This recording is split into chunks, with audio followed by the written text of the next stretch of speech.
Welcome to Everyday Enlightenment. I'm your host, Patty Teal. My guest today is Rick Barrett, who will be bringing the Tai Chi Alchemy Retreat to Sedona Mago Retreat, September 15th through the 17th. That's a Friday through a Sunday.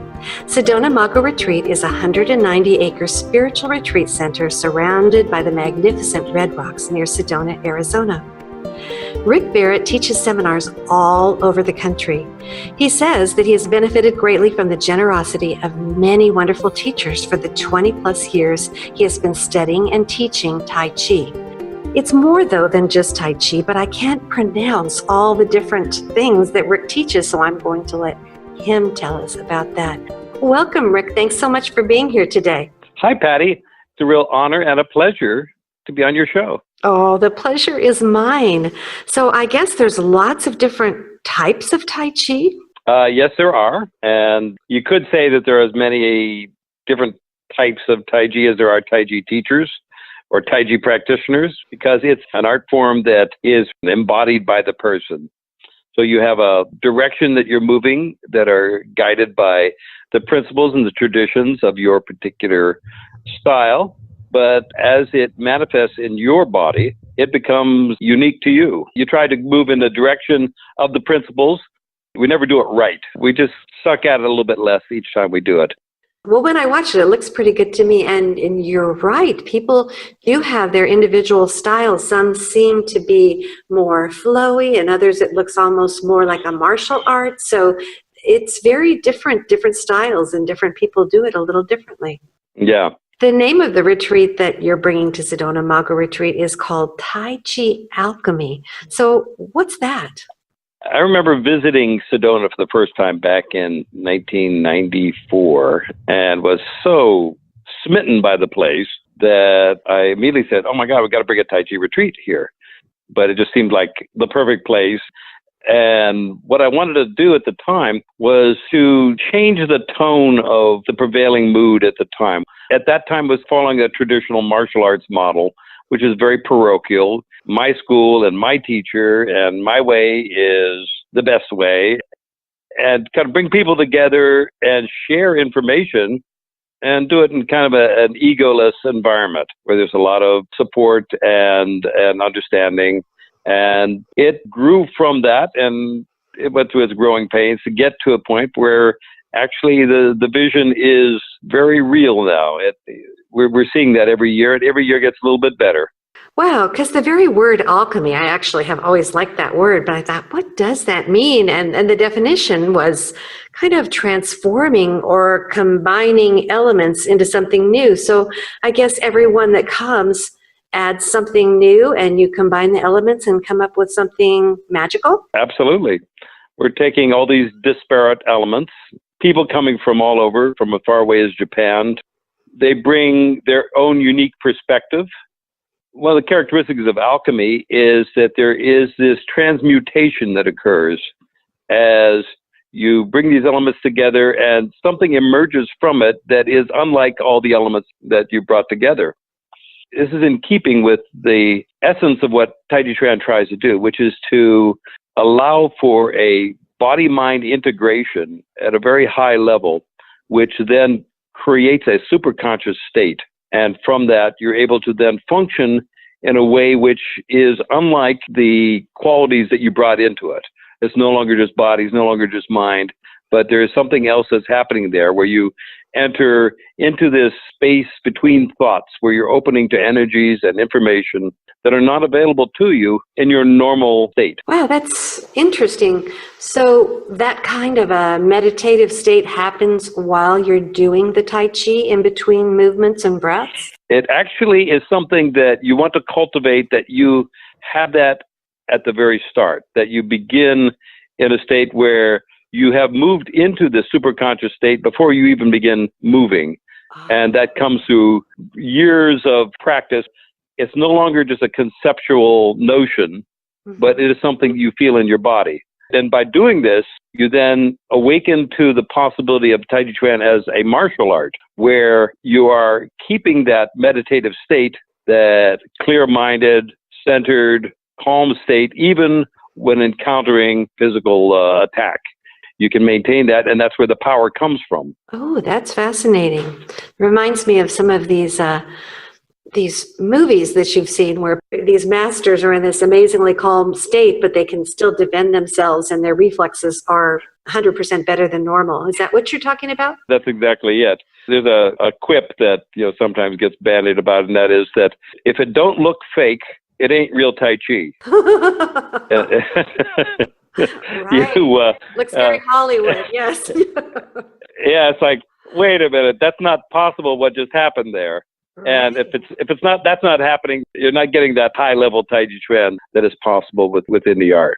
Working at a very high level, it looks like you're almost doing nothing to create a huge effect. Oh, that's a great explanation. So the type of person that you're talking about that can do that, do they need years and years of training, and are all levels welcome to this retreat, or is it for those that are more experienced? The retreat is open to everyone. And one of the things that I try to bring to not just this retreat, but to my practice in general and to my teaching in general, is the ability to introduce people to at least a taste of what that higher level experience is. You still have to do the work in order to bring it into your body, so there's not just a concept. But there are ways to actually encounter that feeling that one has when one is moving with effortless power. And that can be done right from the very start. The trap, though, is that the habits that we have accumulated through decades of living take us in the exact opposite direction. And the essence of Tai Chi Chuan is so paradoxical that the conscious mind just keeps saying, no, that's not possible. And it wants to go back to the habits that we learned as toddlers and where we're struggling against the world. And the true Tai Chi Chuan, it has this quality of relaxing into your structure and allowing the energy to move through you so that you're creating effects that are not muscular, but they are much more powerful. Wow, that is so very interesting. So I imagine all it would take would be a taste of that kind of experience, and a person would want more. One would hope. Again, one runs into the habits that we've accumulated are oftentimes stronger than the desire to actually feel this. Once I tasted it, it was like, oh, well, I'm going to be doing this the rest of my life. And the beautiful thing of it is that once you start practicing it, it just keeps getting better and better and better and deeper, and keeps new doors open up, which open to new mysteries and new opportunities to awaken to higher states of awareness and higher abilities to function in the world. So you're calling this Tai Chi Chuan? Am I saying that correctly? Yes. That's Tai Chi Chuan. That's Tai Chi is is sort of an American contraction that we use to simplify the term. But the Chuan part is that's the form, or it also can mean fist. So it's Tai Chi as a martial art, which is one has to honor the martial aspect of it in order to get the full benefit of the energy there. How old were you when you first had a taste of the Tai Chi? I took my first class when I was about 29. So I've been at it now for 30-some years. So I'm 66 now, so you get the idea. So it's about 37 years that I've been at it. Kept healthy physically, spiritually, and mentally, would you say? Completely. And, even whenever you suffer the inevitable accidents or illnesses, you recover much, much faster than people who are not circulating their energy in the way that we do in Tai Chi Chuan. So a lot of this practice does have to do with energy and being able to open up to it. Would that be a proper way to say it? Access it? I'd say that's a perfect way to say it. Sort of letting go of chronic tension, letting go of the need to fight yourself, letting go of the knot and the blockages that you feel in your body mind, and even those that you don't feel yet. But you will feel once you get rid of the big ones, you'll start to feel some of the other ones. And then you start to do that, and you start to feel the energy moving through you. And it creates this whole other state of being where you start to identify more with your energy than you do with your meat and bones. I know that in the short little bio I read that you credited some wonderful teachers. Did you want to mention who they are? Well, my two primary teachers, first class I took was with William C.C. Chen, Grandmaster William C.C. Chen. I've been associated with him, since the beginning, and I also study with Master Yang Fukui, and with him I'm studying more other Chinese internal martial arts and meditation techniques, which also take me much deeper. So between these two, I've been exposed to two of the best teachers that I can imagine. Wow. And then I read about so many other modalities like polarity therapy, craniosacral balancing, myofascial restructuring, and there was more. So is that all tied into this as well? That's a separate thing, but it's related. That's what I'm doing with my healing practice. I do that on a regular basis too. And some of that is also visited at the Tai Chi Alchemy retreat in Sedona. Mm-hmm. We spend Saturday evening is devoted to energy healing and introducing people to different ways that manifests. There's so many different opportunities. We're living the golden age right now of energy exploration and alternative healing, and also internal martial arts. I remember when I first started this, there were just like very few books written on the subjects. Now we're flooded with them. There's so much information available now that it's wonderful. You're great time to be alive. You're really right. Thanks for mentioning that. So I can really realize that too. One of my best friends is an energy healer, and she's actually in her mid-70s. Years and years ago, it was so, I'll call it woo-woo. I mean, everybody thought it was so strange, and she wasn't even able to touch anyone without getting her license to be able to give massages because, I don't know, it was just such a strange time as compared to now where there are so many people. I would say most people understand that energy can heal. It's a beautiful time to be alive. Yeah, thanks for reminding me of that. That's so true. Now, I know you've written a couple of books, and I'd like our listeners to know about them as well. Could you tell about your two books? Oh, I'd love to. My first book was called Tai Chi Chuan Through the Western Gate. What I wanted to do was to make a bridge between traditional Chinese thought about the subject, particularly the more esoteric stuff, and present it in a language which was a little more accessible to the Western mind, and with some of the breaking discoveries in scientific research, particularly the importance of the connective tissue system for channeling energy and information in the body-mind. And it's something that is rarely discussed, but this is the one system in the body that connects every cell in the body. And it has the quality of a liquid crystal matrix. And what that means is that the collagen molecules that make up the connective tissue system, that are the primary component of the connective tissue system, have this quality of their molecular structure is like a liquid crystal. So that whenever consciousness moves through it or addresses it in a certain way, then it lines up and it processes energy at an incredible speed. And it also has a quality of what's called tensegrity. That is, there's a tensional integrity to it, similar to like what you see on like a geodesic dome or a circus tent, where the energy is reflected through the surface of the structure. So, like you'll see a 130-pound Tai Chi master who'll be standing and he'll have like half a dozen people pushing on him, and he'll be able to effortlessly take all that force and return it and push them over. One of the reasons why that is this idea of tensegrity system. I like the word. I also like liquid crystal matrix. That sounds so... Isn't that cool? Oh, yes, I love it. It's a really sexy term. It's a very sexy term. Yeah, and that liquid flowing wherever you want it to. Well, you see like a computer screen or a digital watch, how when the information changes, the image that is presented on the screen changes instantaneously. And that's what's happening in your body mind. So it's very different than The classical version, it takes time, like running through old telephone lines to get from one place to the next. This is, with a liquid crystal matrix, it happens instantaneously.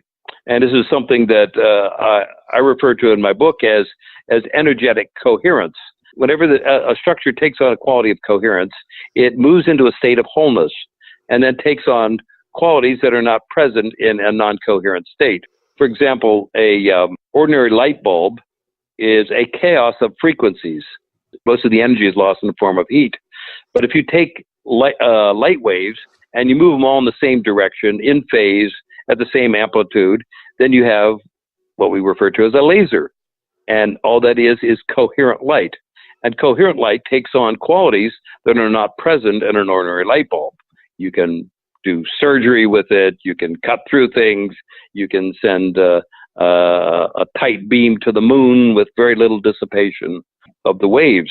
So if we can do that with the body mind, if we take your roughly 50 to 100 trillion cells and you get them all playing nice together, even just a little bit more coherent, then your body mind takes on qualities that it doesn't have in its normal non-coherent state, where everything is kind of in an internal conflict. Wow. And then so you can have instantaneous healing when your matrix is activated like that? Yes.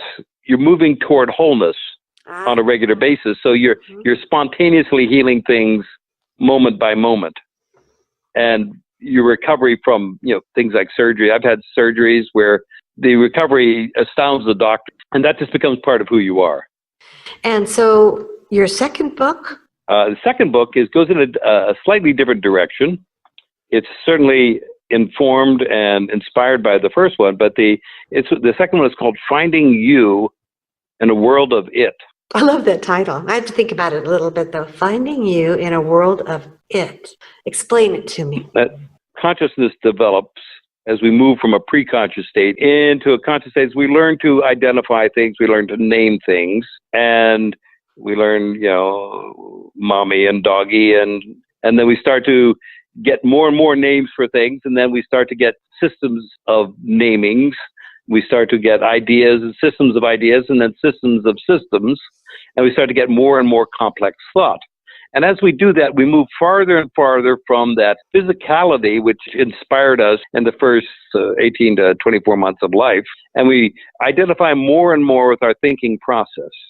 As we do that, though, we disconnect from this vast source of energy and information, which is the pre-conscious awareness. We become what Martin Buber calls the it mind. That is, everything we see, we objectify.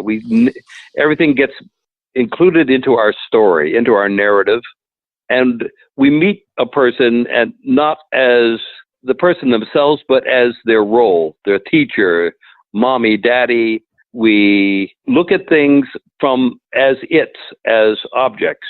What happens then is we move farther and farther away from authenticity, because anytime we are constructing a story for ourselves, it takes us into the past. It takes time to create a story that our conscious minds can understand. But there's a way, whenever I encounter you with my whole being, this was inspired by the work of Martin Buber, who wrote a book called I and Thou. Whenever I encounter you with my whole being, he said, God is the electricity that flows between us. And we've all had an experience where we're talking with somebody, catching up with an old friend or something like that, and you look and suddenly like, oh my God, where did the time go? Like hours have passed, and you've just dissolved into this open-hearted, authentic encounter with another human being that has transported you into this entirely different realm. In a state of grace, I would call it, wouldn't you? That's a beautiful way to put it, yes. And it's something that is surprisingly available to us. It just requires a shift to welcome that in, that we can include that into our lives, where we can actually meet another person with our whole being. And to do that, we have to be able to be willing to shift into a superconscious state. That's very interesting. We have a retreat that the Tao instructors teach here called Finding True Self. And I don't know for Beautiful. sure, but I have a feeling it may have some similarities there. I'm sure. The language sounds very similar. Well, I want to read your books for sure, and I'm so sad we're out of time. I wish we had an hour-long show, but maybe sometime you'll be nice enough to let me interview you again. You have so much to share. I would love that. That'd be Thank fabulous. you so much. I just want to remind everybody of the upcoming retreat that you'll be leading called Tai Chi Alchemy, and it's going to be at Sedona Mago Retreat, September 15th through the 17th. And just before I say goodbye, Rick, would you tell our listeners your website? www.rickbarrett.net. 2 R's, 2 T's. Thank you so much, Rick. That's right. It was a pleasure talking to you today.